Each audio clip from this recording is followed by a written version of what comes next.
じる人は必ず奇跡を起こす no matter the circumstances. It is time.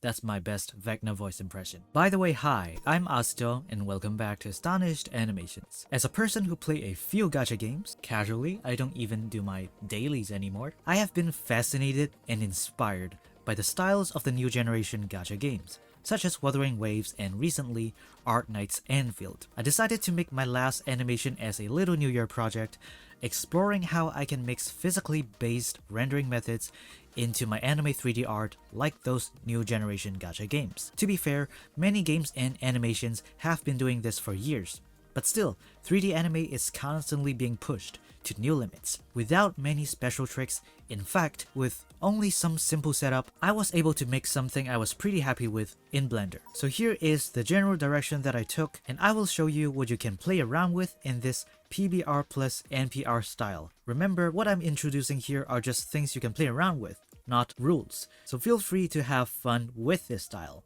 First, for the scene setup, as usual, we are in Eevee, and I will turn on Raytracing. Somehow the default Raytracing in Eevee already works pretty well for me, but do experiment with the settings. Next, you want to follow a general direction here. Use a simple principled BSDF setup with your objects, and use special shading methods such as cell shading for the character's body. For clothes and accessories, you can do either of the above methods. It is ideal to have textures on everything in this style, so spend some time and work on your textures. However, I do understand many of you might be unfamiliar with making textures. I would say for PBR materials, try to look for CC0 materials on websites such as Polyhaven or Ambient CG. You can then take some of the individual maps that you find useful if, for example, you only want the physical texture of it but not the base color. If you are familiar with material nodes, you can definitely do them procedurally. For stylized or anime textures, like for your character, you can just start with something like a soft gradient. As you progress, you can certainly draw a lot of details with just your mouse, so don't be discouraged if you're not familiar with digital painting yet. You can learn free add-ons like Yuku Paint to speed up your workflow. Remember, trying your best is all that matters. For object materials, there are a few things you can adjust to either make it more realistic or stylized. For the base color, you might want to include details like ambient occlusion or edge wear to give it a bit more of a hand-painted look. Increasing the roughness of your object material tends to make the base color pop even more, therefore creating a more stylized look. So even though you are using a PBR shader, you can still adjust how much of the physical property do you want to show. As mentioned, we will use cell shading for our characters, but the usual cell shading setup might not be ideal for the character's face as it might cause unwanted shadow shapes. Instead of using a shader to drive the shadows, I used an SDF Texture, which determines how my character's face shadow would look like under certain angles of lighting. I myself had to follow a tutorial on this, so I will put the links to the tutorials in the description. Just make sure your shape keys are not affecting the texture like what happened in my previous animation. Lesson learned. You can also make use of the data transfer modifier to copy the normal from another object for smoother shading. Right here, I copied the normal of a sphere onto my hair to make it look smoother.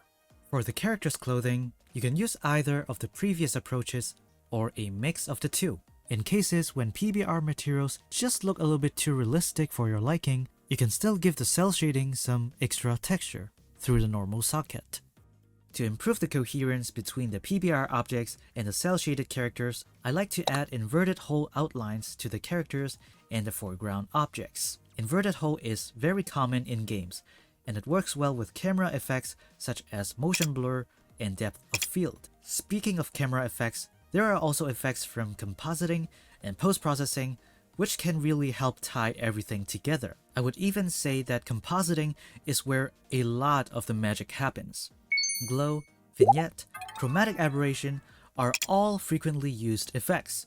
You can see these effects in probably every gacha game trailer, cutscene, or even during gameplay. Glow not only helps create a nice looking lighting, but helps the anime characters blend into the more realistic environment.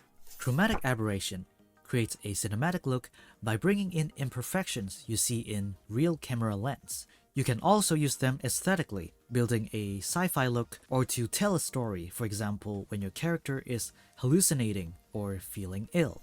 Vignette helps bring the focus to the center. When used intensely, you can create this dramatic look or build tension, but I usually add a light vignette to achieve a more cinematic look. You can also layer custom effects easily using our trusty mix color node. A bit of soft light and dust particles on top can help tie everything together even more. Sometimes I prefer to have the ability to work on different parts of my scene separately to have better control, so I like to create a bunch of masks for compositing. Masks are powerful tools in the stage of compositing or post-processing. It is basically an image or a color input, usually grayscale, which uses colors to divide your shot into different regions. If you really know what you're doing, of course you can use a mask with more colors. You can make masks out of anything if it helps you build your scene more intentionally. I love using Cryptomatte, a way to generate masks in the compositor, which can be used in post to help me separately work on different elements. You may refer to my last video about using PBR and NPR for a brief Cryptomatte guide. I use Cryptomatte to sometimes adjust the colors of my characters in post to make them fit into the scene a little bit more. And here is a last bonus tip. I know people are very excited about doing everything in real time or procedurally, and it may sound counterintuitive to feel like you have to do anything manually. I would say if you are really starting to get stuck trying to get the look right in real time, then you don't have to. If you just want to make animations and you are not making games or anything, and you do not intend to figure out the most advanced, efficient way to render, allow yourself to fine-tune things manually. Maybe you want to paint in some specific light shapes on your character's face for a specific shot. Maybe you want to adjust colors in post. If it looks better, why not? So let's wrap up here. This is a very general guide for rendering anime in this semi-realistic style.